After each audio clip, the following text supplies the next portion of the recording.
Alright, let's dive into something that's been buzzing in the tennis world lately, Alex Eala and her fanbase. But here's the twist, we're not just talking about her fans, we're unpacking the phenomenon of her fans. And to make it even more interesting, we're bringing Iga Swiatek's perspective into the mix.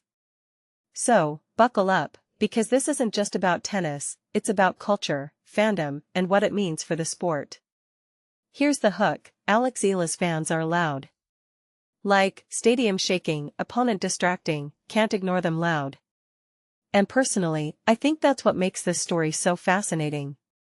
Tennis has always had this reputation of being a quiet, almost polite sport. But Eala's fans? They're flipping that script. They're not just watching, they're experiencing the match.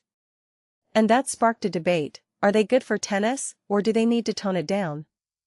Now, let's talk about Iga Swiatek's take on this. When asked to compare her Polish fans to Eala's Filipino supporters, her response was pretty insightful. She acknowledged that while Polish fans are everywhere, they're not as vocal as Eala's fanbase.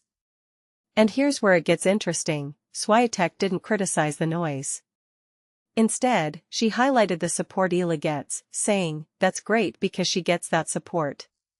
What this really suggests is that Swiatek sees the value in passionate fandom, even if it's not her style. From my perspective, this comparison is more than just about fan behavior, it's about cultural expression. Polish fans might be quieter, but their support is consistent, almost like a steady backbone. Eala's fans, on the other hand, bring a festival-like energy to matches. What many people don't realize is that this isn't just about being loud, it's about how different cultures engage with sports. And that's a beautiful thing, it shows tennis is becoming more inclusive, more global. But here's the flip side, the criticism. Some say Eala's fans cross the line, that their raucous behavior distracts players and disrupts the purity of the game. Personally, I think this raises a deeper question, what is tennis supposed to be? A quiet, traditional sport, or a dynamic, global phenomenon? Naomi Osaka and Coco Gauff have defended Eala's fans, saying they bring energy the sport needs. And I have to agree, tennis could use a little more of that passion. Now, let's zoom out for a second. If you take a step back and think about it, Eala's fanbase isn't just about her, it's about representation. The Philippines isn't exactly a tennis powerhouse, so seeing one of their own rise to the top is a big deal. Her fans aren't just cheering for a player, they're cheering for a cultural moment. That's why they're so loud, because they're making a statement. And what about Swiatek's form? She's looking sharp in Canada, but let's not get ahead of ourselves. Last year, she had a similar streak, only to falter later. One thing that immediately stands out is her upcoming match against Marta Kostyuk, that's going to be the real test.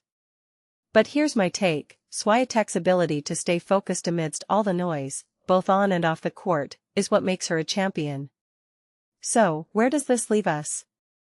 In my opinion, Alex Eala's fans are exactly what tennis needs right now. They're shaking things up, challenging the status quo, and bringing a new audience to the sport. Sure, there might be growing pains, but that's part of evolution. What makes this really interesting is how players like Swiatek and Osaka are embracing this change instead of resisting it. Closing thought, tennis is at a crossroads. It can either stick to its traditional, quiet roots or embrace the chaos of global fandom. Personally, I'm rooting for the chaos. Because at the end of the day, sports aren't just about the game, they're about the people who love it. And if Eala's fans teach us anything, it's that love can be loud, messy, and absolutely beautiful. What do you think? Let me know in the comments below.